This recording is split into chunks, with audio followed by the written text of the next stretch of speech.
Hey guys, this is Ariel coming back with another story of a Crohn's warrior.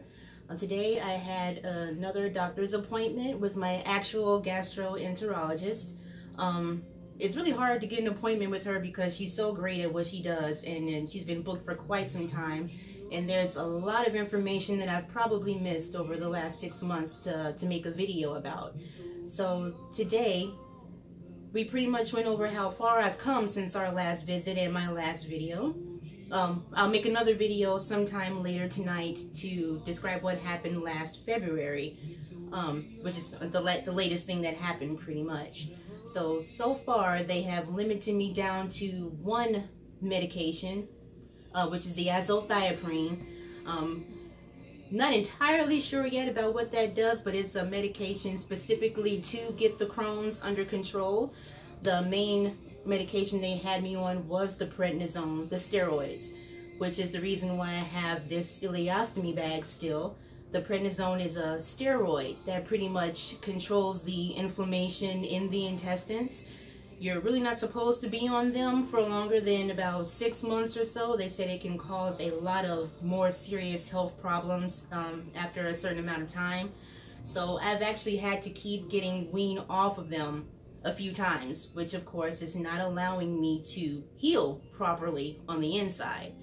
So after all the medication that they've given me, they've limited it down to one. They told me that I can pretty much stop the prednisone now, which could be a good thing because of the medication I described in my last video for the Remicade.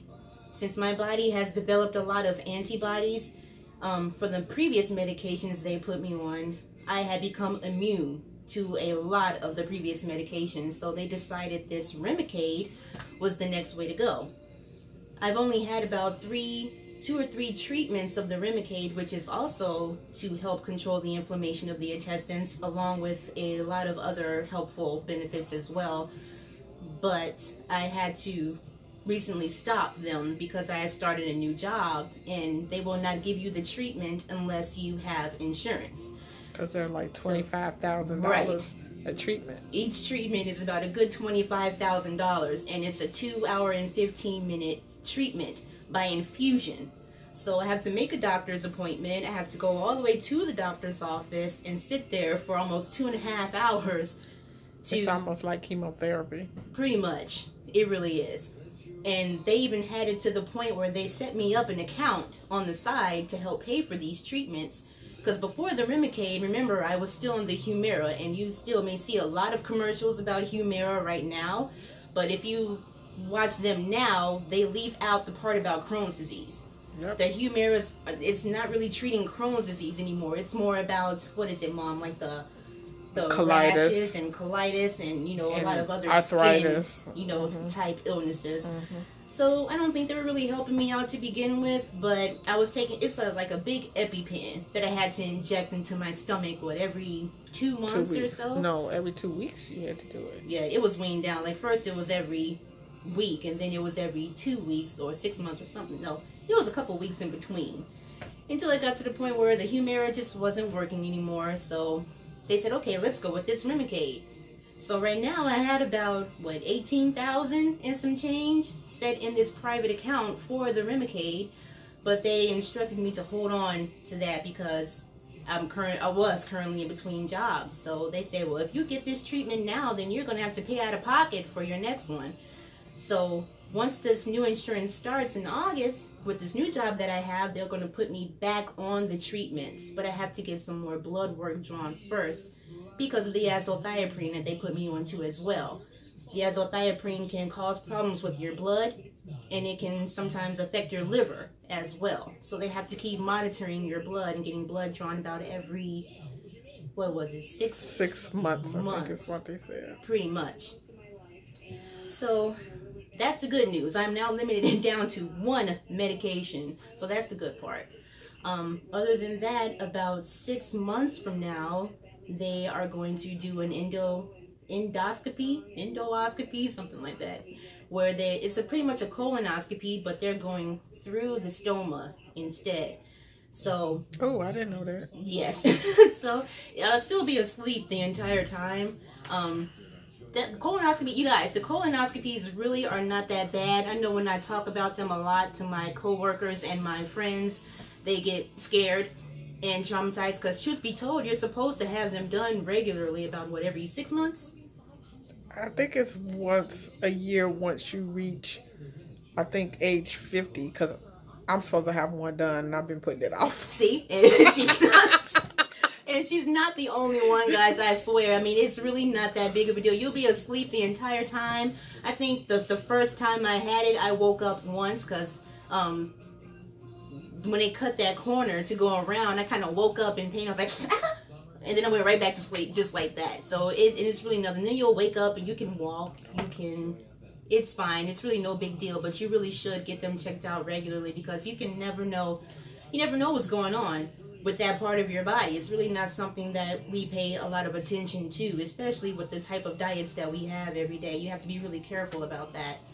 So about 6 months from now, the endoscopy and hopefully the colonoscopy, because after my first 2 treatments of the Remicade, apparently there has been some improvement. Dr. Gutierrez said that my large intestines and my small intestines look beautiful, and that the disease is pretty much only still active in my colon. I don't know if it was those 2 or 3 treatments of Remicade that got me that far, or I'm not exactly sure. So I have every bit of faith that this Remicade will be my last and final option to help me get to that reversal surgery. So other than that, it's just more blood work, down to one medication, and then I'll possibly get prepped for this procedure, and we'll just see where it goes from there. So it's really not the end. I mean, my journey is still going right now. Did you talk about all the other over-the-counter stuff you have to take?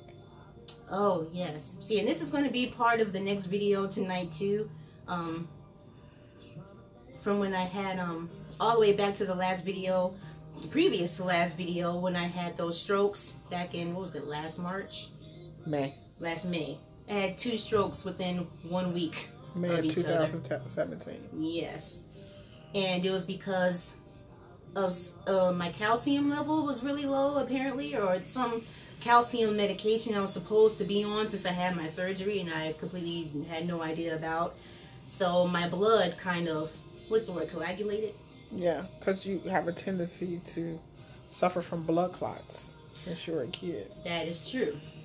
So I had wind up having a blocked artery on the right side of my brain, which caused me to have a stroke, losing control over the entire left side of my body. And miraculously, I had 100% recovery. Thank you, Jesus. The doctors were microscopic that only me and the doctor saw. That is true. Your left eye does not close all the way. It really doesn't. And I look at myself in the mirror every day. You don't really pay attention to those small details until somebody else at work noticed it a couple weeks ago. Really? Yeah, they did. And then I was kind of smiling on purpose, and I'm like, I'm closing my eyes right now, I think, and I can still see, like, on this side. So I guess they're right. My left eye still does not close whenever I smile. But I made 100% recovery, all that occupational therapy and physical therapy and speech therapy. Sometimes my speech is still a little bit slurred, hoping to grow out of that. And it took me a while to gain feeling again in my left hand after all that. But other than that, I survived that, and I'm really not trying to have another one of that. So all this over-the-counter stuff like this, you can probably see it too. Nope, they can't. They can't? Viactive, a calcium chew. They have them in caramel and chocolate, and all of you who know me know that I love caramel and chocolate. It's like a Tootsie Roll, pretty much. I thought you said you weren't taking the vitamin D. Is this vitamin D too? Calcium? Oh, well, how about that? Yes, I am. I'm taking it. I thought you stopped. They said calcium and vitamins, so I said yes to the calcium. This is for the calcium. But if it's got vitamin D, then yeah, I'm taking both. Okay.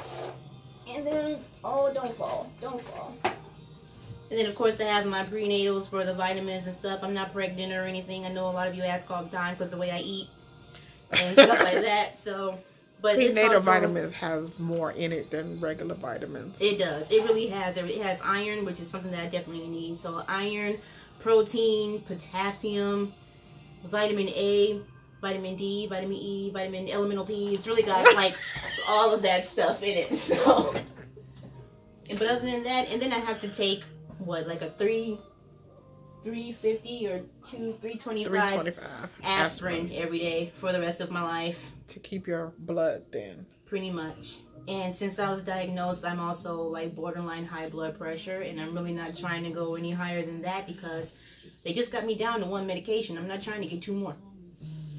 So other than that, that's pretty much what's happened with this doctor's appointment.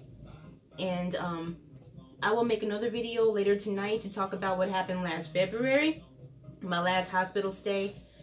And other than that, just stay tuned. If you would like to know more about my journey, or if you have any questions, would like to share your story, I am all ears. You can find me on Facebook, and I will be sharing this on Facebook as well. Be sure to like and subscribe. I will read these comments every day. I always do. I always know who's watching.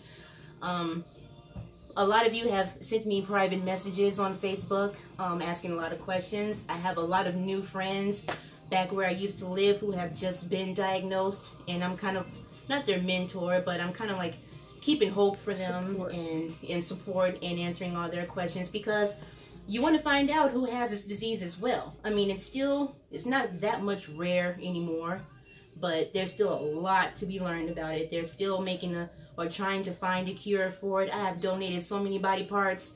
I've given them feeds of my intestines. I've given them gallons of blood. I've given stuff that was growing on my organs that was causing me all that pain back in 2015. I don't exactly know how close they've gotten to it yet, but I am faithful. And right now, your friends and your family are your cure. They really are. I know my friends and family have been very supportive. A lot of my coworkers have been very supportive. They ask me questions every day that actually gives me ideas for new videos and stuff. And I do apologize, I haven't been making as many videos as I should be. Every time it was time for me to make another one, or the year of my anniversary of my diagnosis, I was right back in the hospital. Couldn't do it. But I have been a lot better since that first procedure. So I will try to get more out there. So stay tuned for another one. And you also may have noticed that I don't have my purple hair anymore. That will change. I mean, purple is a little messy. Like, all my pillowcases and my bathtub looks atrocious. It's purple everywhere. Purple everywhere. But I will be dyeing it purple the anniversary of my diagnosis. Just be you. Whatever the color of your awareness ribbon is. If you just want to be you, be yourself. If you want to, accentuate anything to represent, you can see I have my Crohn's sweatshirt on that a good friend of mine gave me as well. Do it. Life is short. It really is. But other than that, just stay tuned. Be sure to like and subscribe. Another video coming in a few hours later tonight. And that's it. Peace.